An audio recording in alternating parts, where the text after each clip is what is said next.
দুৰ্ভাগ্য হৈছে যে দিলৱাৰে যি কয় তাকে এচাম মানুহে বিশ্বাস কৰে আৰু দিলৱাৰৰ দৰে মানুহৰ আমি বিৰোধী আৰু বিজেপিৰ জন্মই হৈছে দিলৱাৰৰ দৰে মানুহক খতম কৰাৰ কাৰণে। মোক বেয়া পাই ভাল পাই লাভ নাই। দিলৱাৰ, মহবুবুল এনেকুৱা ধৰণৰ যিমান মানুহ আছে সেইবিলাকক আইনৰ ভিতৰত থাকি খতম কৰাই মোৰ কাম। এপেক্স বেংকটো অসমৰ এটা জাতীয় অনুষ্ঠান।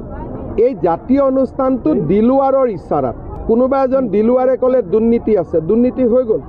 বেংকটো যে মৰি যোৱা বেংক এটা যে আজি উন্নত হ'ল, এই বেংকটোত যে ATM আহিলে, এই বেংকটোত যে আজি নতুন নতুন টেকন'লজি আহিলে ষ্টেট বেংকৰ দৰে, সেই কথাবিলাক দিলৱাৰেতো নাজানে।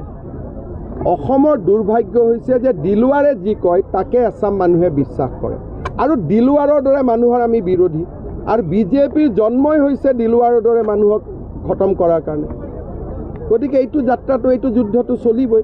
মোক বেয়া পাই ভাল পাই লাভ নাই। দিলৱাৰ, মহবুবুল এনেকুৱা ধৰণৰ যিমান মানুহ আছে সেইবিলাকক কোনো আইনৰ বিৰুদ্ধে নহয়, আইনৰ ভিতৰত থাকি খতম কৰাই মোৰ কাম। এপেক্স বেংকটো অসমৰ এটা জাতীয় অনুষ্ঠান। এই জাতীয় অনুষ্ঠানটো দিলৱাৰৰ ইচ্ছাৰাত কোনোবা এজন দিলৱাৰে ক'লে দুৰ্নীতি আছে, দুৰ্নীতি হৈ গ'ল। বেংকটো যে মৰি যোৱা বেংক এটা যে আজি উন্নত হ'ল, এই বেংকটোত যে ATM আহিলে, এই বেংকটোত যে আজি নতুন নতুন টেকন'লজি আহিলে ষ্টেট বেংকৰ দৰে, সেই কথাবিলাক দিলৱাৰেতো নাজানে।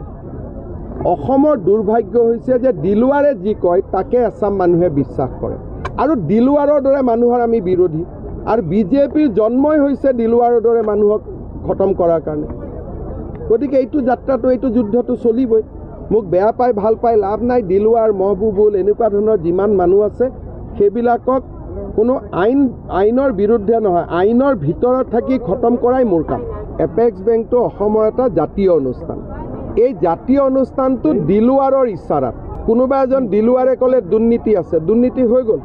বেংকটো যে মৰি যোৱা বেংক এটা যে আজি উন্নত হ'ল, এই বেংকটোত যে ATM আহিলে, এই বেংকটোত যে আজি নতুন নতুন টেকন'লজি আহিলে ষ্টেট বেংকৰ দৰে, সেই কথাবিলাক দিলৱাৰেতো নাজানে। অসমৰ দুৰ্ভাগ্য হৈছে যে দিলৱাৰে যি কয় তাকে এচাম মানুহে বিশ্বাস কৰে আৰু দিলৱাৰৰ দৰে মানুহৰ আমি বিৰোধী আৰু বিজেপিৰ জন্মই হৈছে দিলৱাৰৰ দৰে মানুহক খতম কৰাৰ কাৰণে। গতিকে এইটো যাত্ৰাটো, এইটো যুদ্ধটো চলিবই। মোক বেয়া পাই ভাল পাই লাভ নাই। দিলৱাৰ, মহবুবুল এনেকুৱা ধৰণৰ যিমান মানুহ আছে সেইবিলাকক কোনো আইনৰ বিৰুদ্ধে নহয়, আইনৰ ভিতৰত থাকি খতম কৰাই মোৰ কাম।